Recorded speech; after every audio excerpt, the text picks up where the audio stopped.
खेल रचाने लगे। गेंद गेंद का खेल खेलने लगे।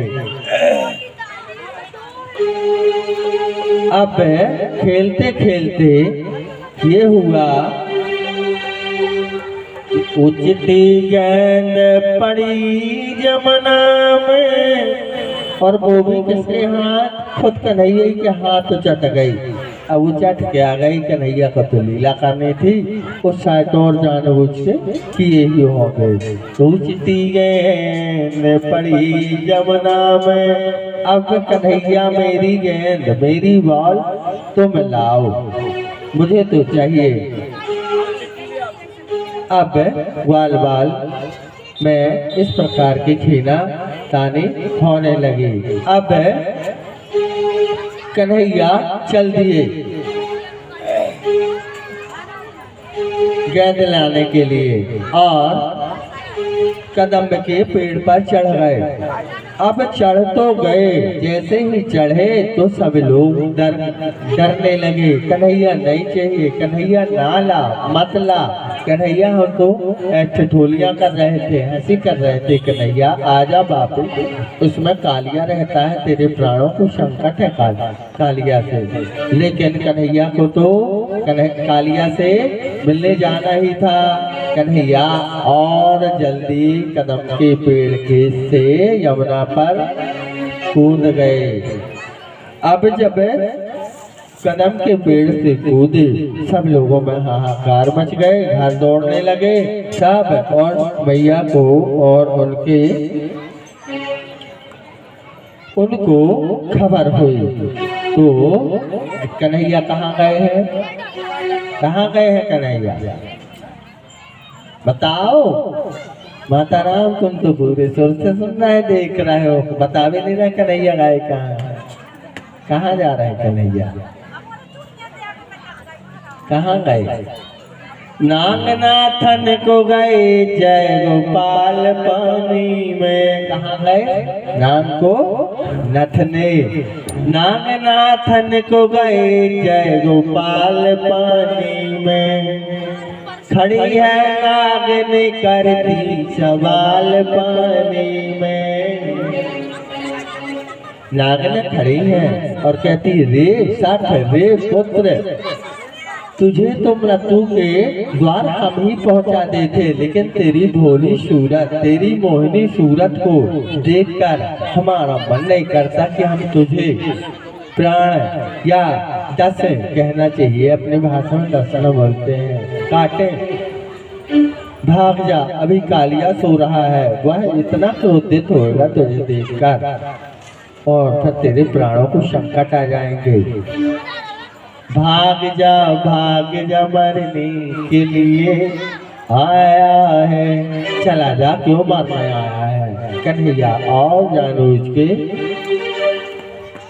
कालिया की पूंछ पे अपना पैर पटकने लगे।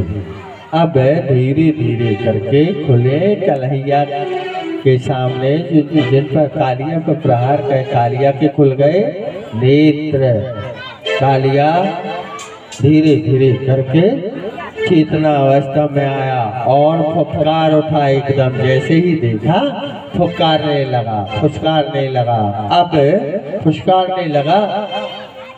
नाग ने एक साइड खड़ी होकर, अब क्या कर सकती है? कालिया से तो कह नहीं सकती छोड़ने के लिए या प्रार्थना करना। अब प्रार्थना करें कि उनका युद्ध देखें, युद्ध देखने लगे। अब कालिया को कन्हैया को कालिया अपने उसमें आगोश में लेने लगा। 1000 भर हजारों फन से कन्हैया को डसने लगा। अब कन्हैया लेकिन सर्वशक्तिमान, सर्वनियंता, विषधारी भोलेनाथ का स्मरण करने लगे कि भोलेनाथ देखो, विष इसका खेल मैं नहीं जानता, मेरे से तो जितना बाकी लीलाएं करवाना हो करवाओ, अब ये विष इसका तो तुम जानो। तो कन्हैया कन्हैया की बात सुनकर भोलेनाथ भी वहां से मुस्काने लगे। क्या निराला भेष है त्रिपुरारी का। शंकर जी भी बहुत सुंदर है।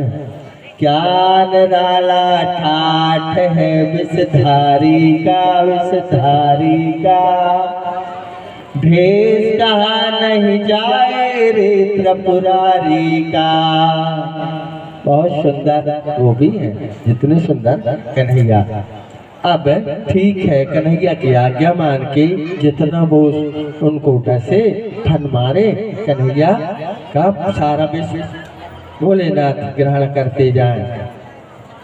अब इसके बाद जब वह कालिया त्रस्त हो गया, थक गया, हाँफने लगा, उसकी सारी ऊर्जा खत्म हो गई, तो कन्हैया को प्रार्थना करने लगा कि मुझे क्षमा, मुझे प्राणों, मेरे प्राणों को छोड़ दो, मेरे प्राणों को बख्श दो, मेरे प्राण बचाओ, मैं को नहीं जानता कौन हो। तब इन्होंने अपनी दिव्यता, अपना स्वरूप और अपना परिचय दिया और कहा कि कालिया, इस यमुना को छोड़कर तुम अयत्र कहीं और चले जाओ, यहाँ पर सभी जन तुमसे पीड़ित हैं। तब कहने लगा कालिया कि नहीं प्रभु, मैं यहाँ से जाने में असमर्थ हूँ, क्योंकि मुझे है डर गरुड़ का। यदि मैं यहाँ से निकला तो गरुड़ मुझे ग्रास कर लेगा, डस लेगा।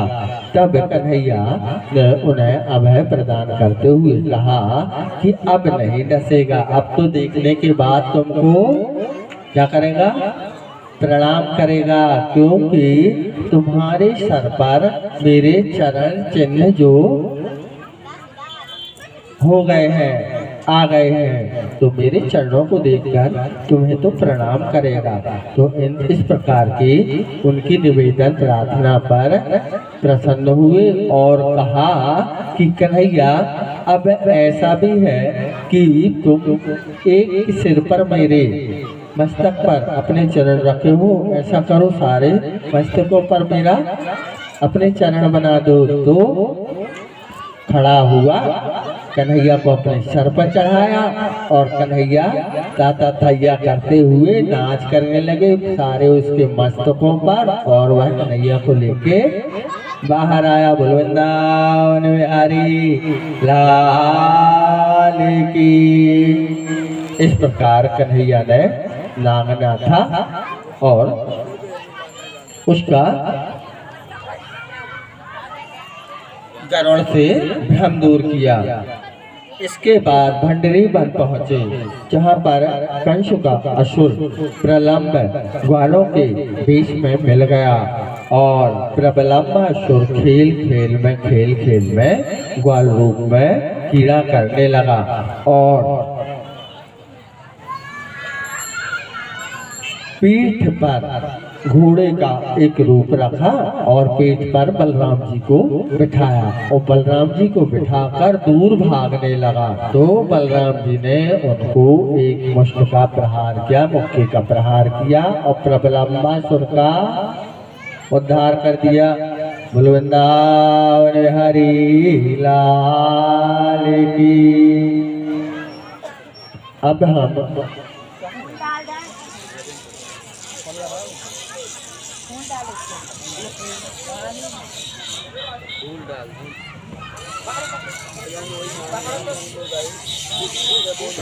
देखो, भगवान को जे न समझो और भगवान वो ही करेंगे, जैसी सोच वैसी प्रगति।